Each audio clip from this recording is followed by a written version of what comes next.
நீங்கள் பார்த்து கொண்டிருப்பது உங்கள் ஜாஷுவா டிவி. சகல ஜனங்களுக்கும் நற்செய்தி.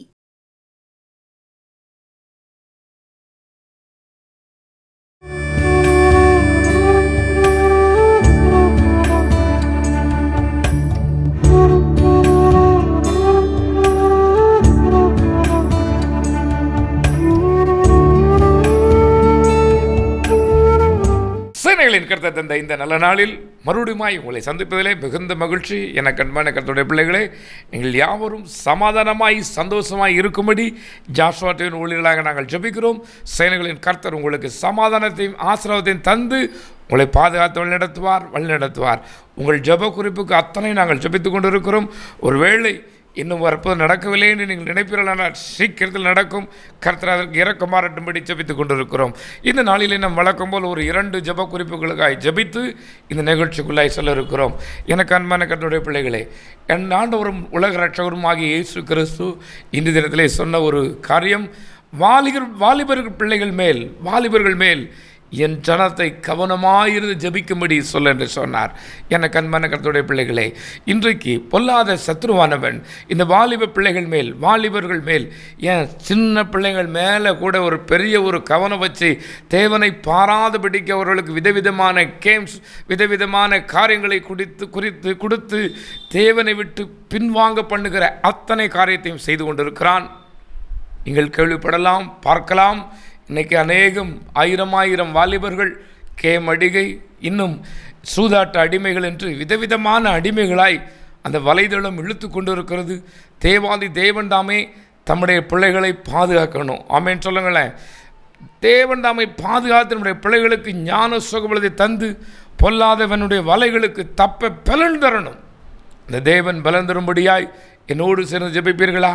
வேதம் சொல்கிறது, வாலிபன் பலவான் கையில் உள்ள அம்புகளுக்கு ஒப்பாக இருக்கிறான் என்று. ஒரு வாலிப பிள்ளையை தன்னுடைய வாழ்வை எங்கே ஒப்பு கொடுக்கிறார்களோ அங்கே அவர்கள் தான் அதை பயன்படுத்த முடியும். என் சகோதரனே, என் சகோதரியே, நீ உன்னுடைய நேரத்தை கேமுக்கு கொடுப்பாயானால், உன்னுடைய நேரத்தை வீணான பொல்லாத காரியத்தை கொடுப்பாயானால் அதுதான் உன்னை ஆட்சி செய்யும், அதுதான் உன்னை பிடித்து கொள்ளும். தப்ப வகை பார்ப்பாயாக, தப்பிக்க தேவன் பலன் தருவாராக. கண்களை மூடி மகா இரக்கம் கிருபை உள்ளங்கள் பரலோக பிதாவே, இயேசு அப்பா, என் ஜனத்தை படித்து கொண்டிருக்கிற காரியங்களை பாருங்க டேடி.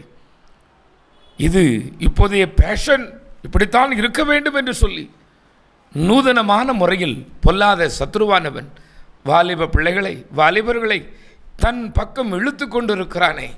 தேவனை விட்டு பின்வாங்க எல்லா காரியத்தையும் செய்து குடும்பத்தை கெடுத்து கொண்டிருக்கிறானே.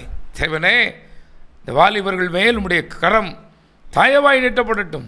வாலிபர்கள் மேல் தேவனுடைய வல்லமை வெளிப்பட்டு அவர்கள் உமக்கு பிரியமாய், சாட்சியாய், மாதிரிகளாய் வாழ தேவரே நீர் பலன் தரும் நான் செபிக்கிறேன். வாலிப பிள்ளைகளை வைத்திருக்கிற பெற்றோர்கள் வடிக்கிற கண்ணீரை பாருங்கள். தேவனே, ஆயிரம் குடும்பங்களை விதமாய் புலம்புகிறது, என் பிள்ளை என் பேச்சை கேட்பதே இல்லை என்று. ஞானத்தை தாங்கப்பா. தன் தாய் தகப்பனுக்கு கீழ்ப்படிந்திருக்கிற ஞானத்தை தாரும். உம்முடைய கரம் உடைய பிள்ளைகளுக்கு நன்மைக்கு எதுவாக இருக்கட்டும். சகல சாபங்களும் மாறட்டும். கண்கள் திறக்கப்படட்டும். எல்லா குருட்டாட்டங்களும் அவர்கள் விட்டு நீங்கி போகட்டும். இயேசு கிறிஸ்துவின் மூலம் ஜெபிக்கிறேன். ஜெபங்களும் நல்ல பிதாவே. ஆமேன், ஆமேன், ஆமேன். அடுத்தபடியாக நம்முடைய கூடுகையிலும் சரி, கன்வென்ஷன் கூடுகையிலும் சரி, கர்த்தருடைய பிள்ளைகள் அநேகர் சொன்ன ஒரு வார்த்தை, ஐயா, என் படிப்புக்கேற்ற வேலை இல்லை, எனக்கு வேலை இல்லை என்று அநேகர் சொல்லியிருக்கிறார்கள். இந்த வேலை இல்லாதவர்களுக்கு நான் சொல்வேன், என் ஜனங்கள் சீக்கிரம் அநேகருக்கு வேலை கொடுக்கிறவர்களாய் மாறணும். ஆமேன் சொல்லுங்களேன், சுத்தமாக சொல்லுங்களேன், வேலை கொடுக்கிறவர்களாக மாறணும். கர்த்தர் ஒரு இரக்கம் பாராட்டட்டும். ஞானத்தையும் அதற்கேற்ற வழிவாசலையும் தேவன் திறக்க வேண்டும் என்று நாம் சேர்ந்து ஜெபிப்போமா? என்னோடு சேர்ந்து ஜெபிங்களேன். மகா இரக்கம் கிருபை உள்ளங்கள் பரலோக பிதாவே, தேவனே, வேலை இல்லாத இந்த வீட்டின் பிள்ளைக்காக நான் ஜெபிக்கிறேன். வேலை இல்லாததினால் இவர்கள் படுகிற கஷ்டத்தை பாருங்கப்பா. நம்முடைய பிள்ளைகள் வேலை செய்ய விரும்புகிறார்கள். அவர்களுக்கு தகுதிக்கேற்ற ஒரு நல்ல வேலையை தந்து ஆசீர்வாதத்தால் நிரப்புங்கப்பா. வேலை இல்லாத திண்டாட்டம் இந்த நாளோடு முடிந்து போகட்டும். ஆசீர்வாதம் தொடரட்டும். எங்கே இவர்கள் அவமானப்பட்டார்களோ, எங்கே நிந்திக்கப்பட்டார்களோ அதே இடத்தில் உயர்த்த நீர் வல்லமை உள்ளவர். நீர் அப்படியே செய்வீர் என்று நான் உம்முடைய பிள்ளைகளுக்கு சொல்கிறேன் ஆண்டவரே. இந்த வாக்குத்தத்தம் பலிக்கட்டும். பிதா குமாரன் பரிசுத்தாவின் பேரில் ஜெபிக்கிறேன், ஜெபங்களும் நல்ல பிதாவே. ஆமேன், ஆமேன், ஆமேன். எனக்கு அன்பான கர்த்தருடைய பிள்ளைகளே, இந்த நாளிலே நான் உங்களோடு பேசும்படி சேனைகளின் கர்த்தர் தந்த ஒரு நல்ல ஒரு பாக்கியத்துக்காய் அவரை துதிக்கிறேன், சுதரிக்கிறேன். அவருடைய நாமம் மகிமைப்படுவதாக, மகிமைப்படுவதாக. இந்த நாளிலே லூக்காவின் சுவிசேஷம் 14ஆம் அதிகாரம் 11ஆவது வசனமும், லூக்கா 18:14, மத்தேயு 23:12 விதமாய் சொல்லுகிறது. தன்னைத்தான் தாழ்த்துகிறவன் உயர்த்தப்படுவான், உயர்த்துகிறவன் தாழ்த்தப்படுவான் என்று தேவாதி தேவன் விதமாய் சொல்லியிருக்கிறார். அவருக்கு உகந்த ஒரு ஜெபம் என்று இதை நான் சொல்ல விரும்புகிறேன். என் தேவனுக்கு உகந்த ஒரு ஜெபத்தை நீங்கள் செய்கிறீர்களா? என் ஆண்டவர் விரும்புகிறார். சகோதரனே, சகோதரியே, ஆண்டவர் சொல்லுகிறார், தாழ்த்துகிற ஜெபம். அவருக்கு பிரியமான ஜெபம் இது. தாழ்த்துகிறாள். வேதத்திலே ஒரு மனுஷியை குறித்து விதமாய் சொல்லப்பட்டிருக்கிறது. ஒரு கானானிய ஸ்திரீ, கர்த்தருக்கு பிரியமில்லாத இடத்தில் இருந்த, கர்த்தருக்கு பிரியமில்லாத சந்தையில் இருந்த ஒரு பெண் தன்னுடைய மகளுக்காக ஜெபிக்க வருகிறார்கள். என் மகள் பிசாசினால் கொடிய வேதனைப்பட்டு கொண்டிருக்கிறாள், தயவு செய்து அவர்களுக்காய் ஜெபிக்க வேண்டும் என்று சொல்லும் பொழுது என் ஆண்டவர் சொல்லுகிறார், நான் என்னுடைய பாசைகளை சொல்லுகிறேன், என்ன என்னோட என்னை மன்னித்துக் கொள்வராக.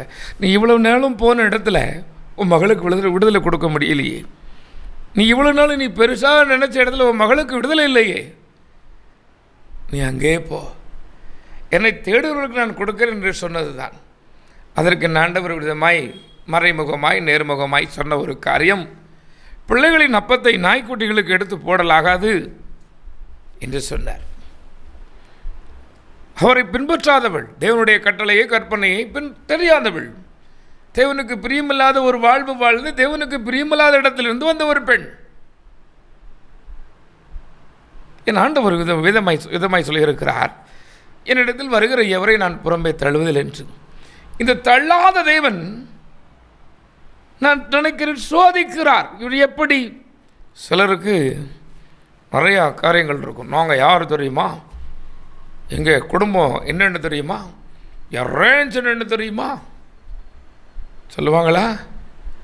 பார்த்துருக்கீங்களா? ஒரு நாள் நானும் கண்டது அது. ஒரு சபைக்கு அழைக்கப்பட்டிருந்தேன். என்னவோ தெரியல எங்கள் பிரச்சனை.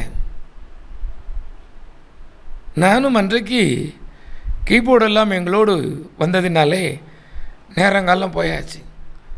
சண்டை தீவிரமாக நடக்கு. நான் சொன்னேன், ஐயா என்னைய வேற வர சொல்லிட்டு நீங்கள் சண்டை விடுதீங்களே, சண்டையை விடுங்க ஐயா, முதல்ல ஆராதனையை தொடங்கும்னு சொன்னேன். அப்போது அந்த ஒரு பெரியவர் சொல்கிறார், பிரதர் என் ரேஞ்ச் என்னன்னு தெரியுமா அவனுக்கு? நான் யார், நான் எப்பேற்பட்டால் என் ரேஞ்ச் என்ன? நான் சொன்னேன், எனக்கு ஒன்றும் தெரியாது ஐயா, உங்கள் ரேஞ்சும் தெரியாது, நீங்கள் யாருன்னு தெரியாது, ஒன்று மட்டும்தான் தெரியும். நான் இன்றைக்கி உங்கள் சர்ச்சுக்கு ஊழியம் பண்ண வந்திருக்கிறேன்.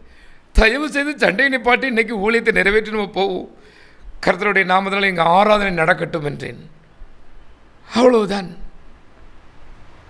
என் அன்பு கர்த்தருடைய பிள்ளைகள், நமக்கு ஒரு உள்ளான மனிதன், பாவத்துக்கு சாகாத அந்த மனிதன், நீதிக்கு பிழைக்காத மனிதன் ஒவ்வொரு இருதயத்துக்குள்ளும் இருந்து கொண்டிருக்கிறான்.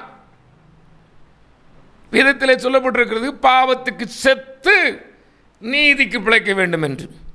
ஒருவன் கிறிஸ்துவுக்குள் இருக்கும் பொழுது அவன் புது சிருஷ்டி ஆகிறான். பழைய சுவாபங்கள், பழைய எண்ணங்கள், நான் என்ன ஜாதி, நான் எவ்வளோ பெரிய மதத்துக்காரன், நான் எவ்வளோ பெரிய வீட்டுக்காரன், நான் எவ்வளோ படித்தவன் அப்படிங்கிற அந்த பழைய சுவாபங்கள் எல்லாம் இல்லாமல் போய்விட வேண்டுமாம். இல்லாமல் போய் தாழ்த்துகிறவன், கர்த்தர் எனக்கும் ஜீவன் தந்திருக்கிறார் ஐயா, நான் இதற்கு தகுதியற்றவன், எனக்கும் ஜீவன் தந்து என்னையும் பயன்படுத்துகிறார், என்னையும் பாதுகாக்கிறார் என்று எவர்கள் தாழ்த்துகிறார்களோ அவர்கள் தான் உயர்த்தப்படுவார்கள். அங்கே ஆண்டவருடைய வார்த்தையை நான் உங்களுக்கு சொன்னேன். நாய்க்குட்டி பிள்ளையின் அப்பத்தை நாய்க்குட்டிக்கு போடக்கூடாது என்று சொன்ன பொழுது அந்த பெண் சொல்லுகிறாள், மெய்தான் ஆண்டவரே, அடுத்த நிமிஷம் உண்மைதான் ஐயா, ஆனால் அந்த நாய்க்குட்டிகள் தங்கள் எஜமானுடைய மேஜையில் இருந்து விழுகிற அந்த துணிக்கைகளை, மிச்ச பருக்கைகளை, அந்த மிச்ச ரொட்டி துண்டுகளை, அந்த எச்சி சாப்பாட்டை சாப்பிடுமே என்று சொன்னாள். அவ்வளவுதான். எஜமானுடைய மனம் இறங்கிற்று. நீ போகலாம், உன் மகள் பிழைத்திருக்கிறாள், நீ போகலாம், உன் விசுவாசம் உன்னை ரட்சித்தது என்று சொன்னார். என்ன கண்மான கர்த்தருடைய பிள்ளையே, தாழ்த்துவதற்கு மனம் இருக்கிறதா? உங்களை நீங்களே ஆராய்ந்து பாருங்கள். அநேகம் ஆயிரம் முறை நான் நம்மை உயர்த்தி விடுகிறோம். எப்பொழுது தேவனை உயர்த்துகிறோமோ அப்பொழுதுதான் நாமும் உயர்வோம் என்பதை தெரியாமல் நம்மை உயர்த்தி விடுகிறோம். இன்றைக்கு நான் ஒரு உயர்வின் ரகசியத்தை சொல்கிறேன். தேவனிடத்தில் உங்களை தாழ்த்துங்கள். நீங்கள் யாராயிருந்தாலும் சரி, எப்பேற்பட்ட நிலையில் இருந்தாலும் சரி. கடந்த நாட்களிலே இதை போர் ஒரு லந்து காலத்திலே கேரளாவின் முதலமைச்சர் ஆலயத்தின் வாசலிலே உட்கார்ந்திருக்கிறார். ஒரு போட்டோ அங்கே பிடித்து போட்டிருக்கிறார்கள், சத்தியமா இவர் முதலமைச்சர் தான் அப்படின்னு. அவரை சுற்றிலும் நிறைய அந்த வாசலில் கிடக்கிற அத்தனை வியாபாரம் கிடக்குது. வாசலில் உட்கார்ந்திருக்கிறார்.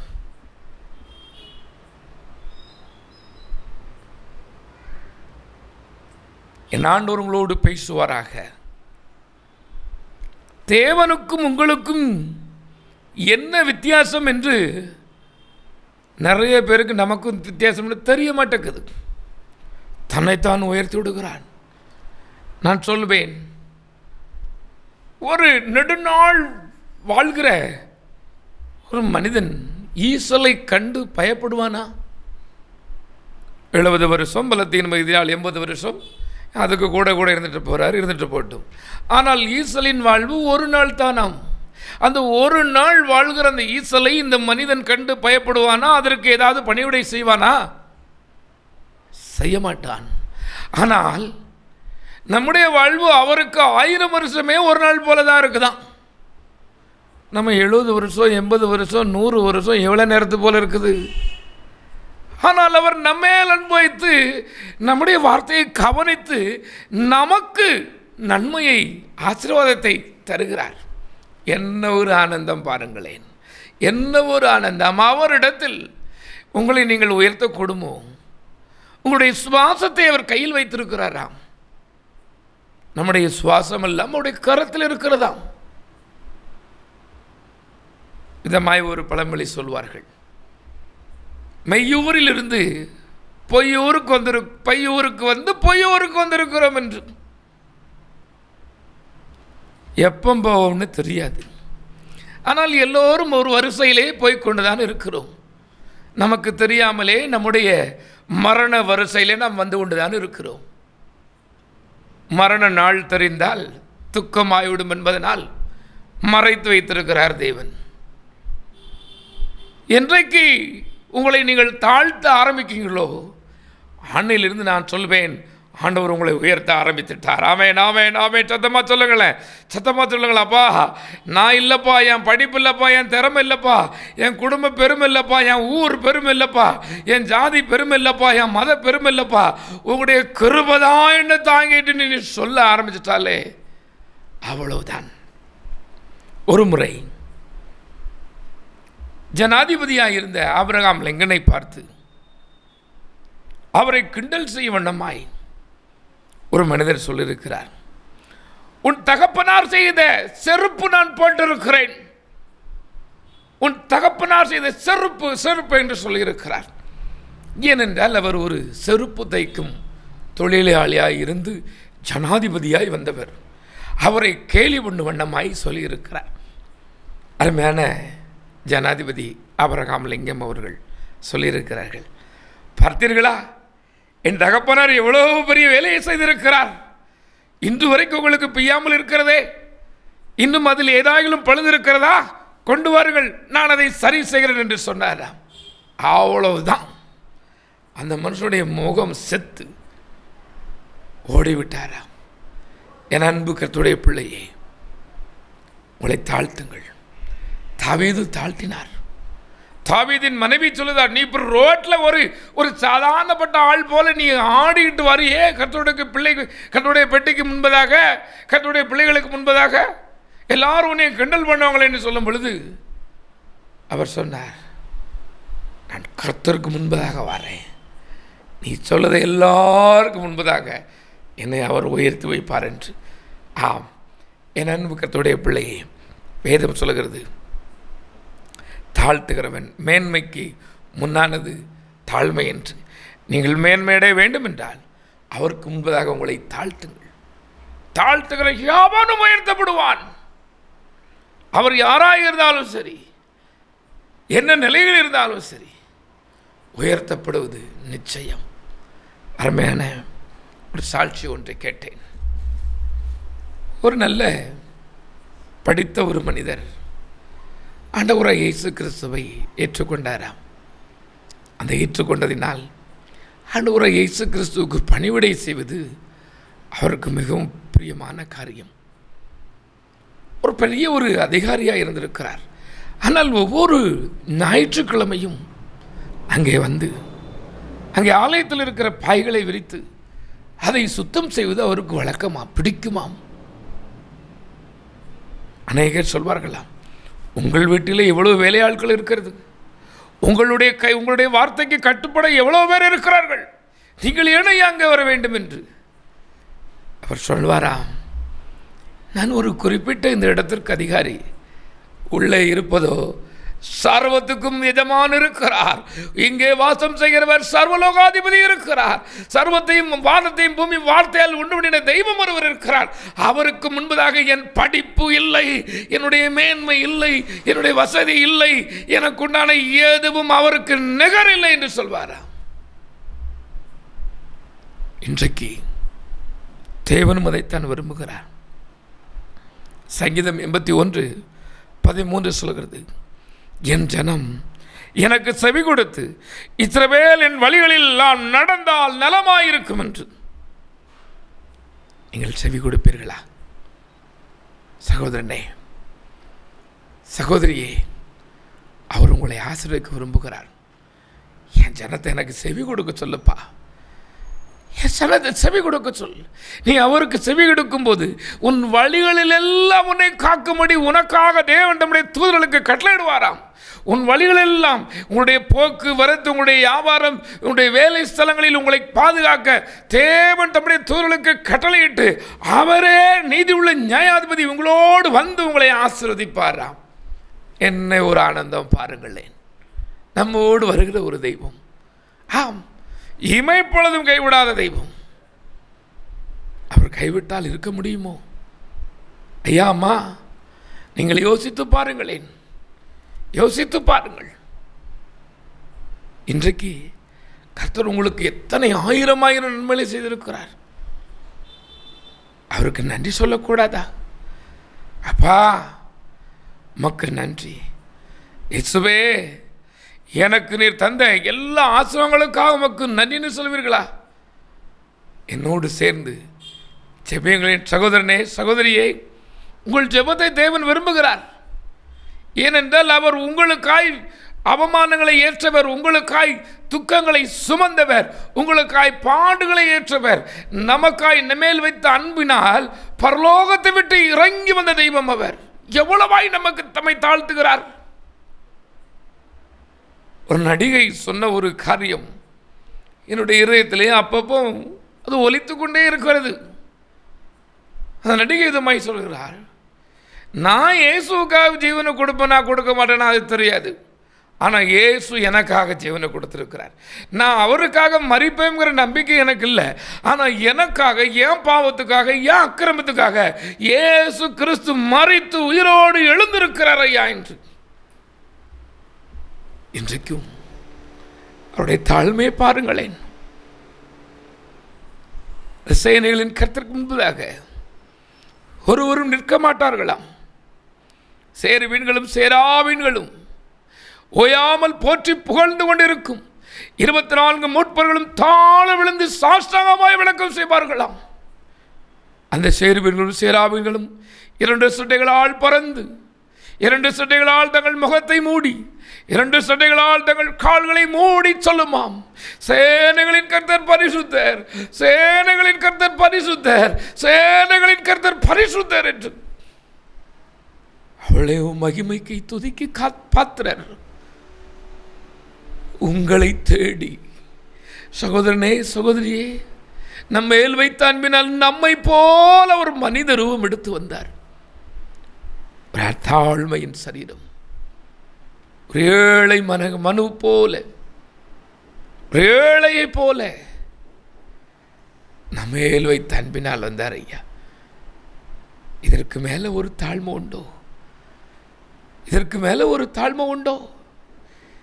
நான் அடிக்கடி பத்திரிகையிலையும் சரி தொலைக்காட்சிகளும் அரசியல்வாதிகள் போகிற வழியில் எங்கேயாவது டீ குடிச்சிட்டா போதும், அவ்வளவுதான், இந்த பிரபலமான இந்த அரசியல்வாதி, இந்த நடிகர் இந்த டீ கடையில் டீ குடிச்சிட்டாரு, இந்த கடையில் தண்ணி குடிச்சிட்டாரு, இந்த ஆளை ரோடை கிராஸ் பண்ணி விட்டுட்டாரு, ஏன் ஒரு எவ்வளோ பெரிய அளவு தண்ணி தாழ்த்திட்டாரேன்னு சொல்லி இந்த உலகம் பெருசாக கொண்டாடுகிறது. நல்லதையா நல்லதையா? என் ஆண்டவராகிய இயேசு கிறிஸ்து அர்ப்பனும் நீசனுமான நம்மேல் வைத்த அன்பினால் நம்மை போல வந்தாரே, இது எவ்வளவு பெருசு. அவர் நடிச்சுட்டு போகல, டீ குடிச்சது போல, ஏழையை நேசிக்கிறது போல நடிக்கல, உயிரை கொடுப்பது போலவும் நடிக்கலை. தி பேசன் ஆஃப் ரேச்சல் நடித்த அந்த நடிகர் ஒரே ஒரு அடி அவர்களுக்கு எல்லா பாதுகாப்பும் கொடுத்து அந்த படத்தில் தி பேசன் ஆஃப் த கரெக்ட் என்ற படத்தில் இந்த அடிக்கிறது போல் அந்த சீனை எடுத்திருக்கிறார்கள். ஒரே ஒரு முள் அவர் மேல் பட்டு விட்டதாம்.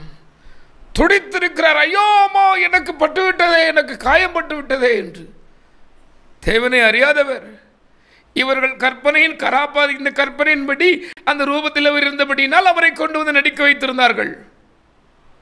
அவர் சொன்னாரா, அருமையான தெய்வம் ஐயா, என்னால் எனக்கு இத்தனை பாதுகாப்பு நீங்கள் கொடுத்திருந்தும் ஒரே ஒரு முள் என் மேல் பட்டதினால் அதன் வேதனை என்னால் தாங்க முடியவில்லையே.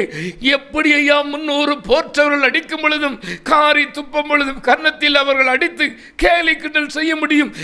செய்யும் பொழுது இந்த மனித தெய்வம், மனித உருவில் வந்த இந்த தெய்வம் எப்படி பேசாமல் இருந்தார்?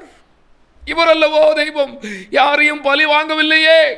வேதம் சொல்லுகிறது ஐயா, எவ்வளவு மறைக்காத இந்த வேதம். என் ஆண்டவராகிய இயேசு கிறிஸ்து அடித்தவர்களையும் கொலை செய்தவர்களையும் ஈட்டினால் குத்தினவனையும் காரி துப்பினவனையும் என் ஆண்டவர் கொலை செய்யவில்லை, சிலுவையில் இருக்கும் போதே மன்னித்தார். என்ன பெரிய தெய்வம் பாருங்களேன்! சிலுவையில் இருக்கும் போதே மன்னிக்கிறார் ஐயா. துன்பத்தை அனுபவிக்கும் போது, வேதனை வருத்தத்தை அனுபவிக்கும் போதே அவர்களை மன்னிக்கிறார். இதற்கு மேல தாழ்த்ததற்கு ஒரு நபர் உண்டோ? அவரை அப்பா என்று அழைப்பீர்களா? கண்களை மூடுங்களேன். மகா இரக்கமும் கிருபையும் உள்ள எங்கள் பரலோக பிதாவே இயேசுப்பா, எங்க மேல வச்ச அன்புனால பரலோகத்தை விட்டு இறங்கி வந்து எங்களோடு இருக்கிறீர்களே. ஜீவனுள்ள ஜீவாதிபதியாய் பசுத்த ஆவியானவராய் எங்களோடு இருக்கிறதுக்காய் நன்றி. தாழ்மையை கற்றுக் கொடுக்க நாங்களும் தாழ்மையாய் வாழ, மாயமால தாழ்மை அல்ல ஆண்டவரே, 40 நாள் தாழ்மை அல்ல, உமக்கு உகந்த தாழ்மையை, உமக்கு பிரியமாய் உமக்கு சாட்சியாய் வாழும் வாழ்வை எங்களுக்கு தாங்க டாடி. சொல்லுங்கம்மா ஐயா, சொல்லுங்க ஐயா, எனக்கு தாங்கப்பா, தாழ்மை எனக்கு தாங்க ஆண்டவரே. பவுல் சொல்வார், நான் என்னை உயர்த்தாதபடி என் சரீரத்தில் ஒரு முள் இருக்கிறது என்று சொல்லி.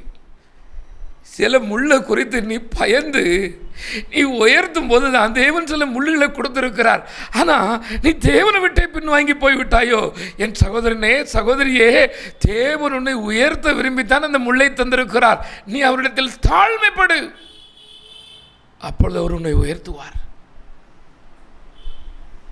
இதை சொல்லுகிறது, ஏற்ற காலத்தில் அவர் உங்களை உயர்த்தும்படி அவருடைய பலத்த கருத்துக்குள்ளே அடங்கி இருங்கள் என்று.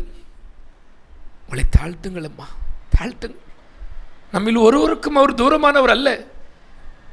தம்மிடத்தில் வருகிற யாவரையும் அவர் புறமே தள்ள மாட்டாராம். யாராக இருந்தாலும் சரி, எந்த நிலையில் இருந்தாலும் சரி, இந்த இயேசு தெய்வம் தம்முடைய பிள்ளையாய்த்தான் பார்க்கிறது.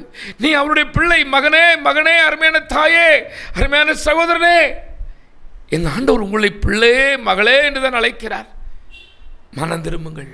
கர்த்தருக்கு பிரியமில்லாத வேண்டாம், பொல்லாத குடிவெறி வேண்டாம், பொல்லாத போதை வஸ்துகள் வேண்டாம், உங்களை கெடுத்து கொடுக்கிற எந்த ஒரு காரியங்களும் வேண்டாம். சீ என்று துறை எறிந்து அப்பா என்று உடைய பாதத்துக்குள் வாருங்கள். கர்த்தர் உங்களை ஆசீர்வதிப்பார். இழந்து போன நன்மையை பெறுவீர்கள். இழந்து போன வேலை உங்களை தேடும். நான் சொல்லுவேன், அதே இடத்தில் தேவன் உங்கள் தலையை உயர்த்துவார். அதே வியாபாரத்தில் உங்களை உயர்த்த தேவன் போதுமானவராக இருக்கிறார். அவரை தேடும் பொழுது அவரை அழையுங்கள். இயேசுவே, நான் உம்முடைய அடிமை, நான் உம்முடைய அடிமை, நீர் என்ன ஜமான். அந்த அதிகாரம் உடைய பிள்ளைகளுக்கு உம்முடைய வார்த்தையை சொன்னேன். இந்த வார்த்தையில் பலிக்கட்டும். நான் சொன்ன இயேசு கிறிஸ்துவின் நாமத்தினாலே இந்த செய்தியை கேட்கிற ஒவ்வொருவரையும் ஆசீர்வதித்து நன்மையினாலும் கிருபையினாலும் நிறைத்தருளும் பிதாவே.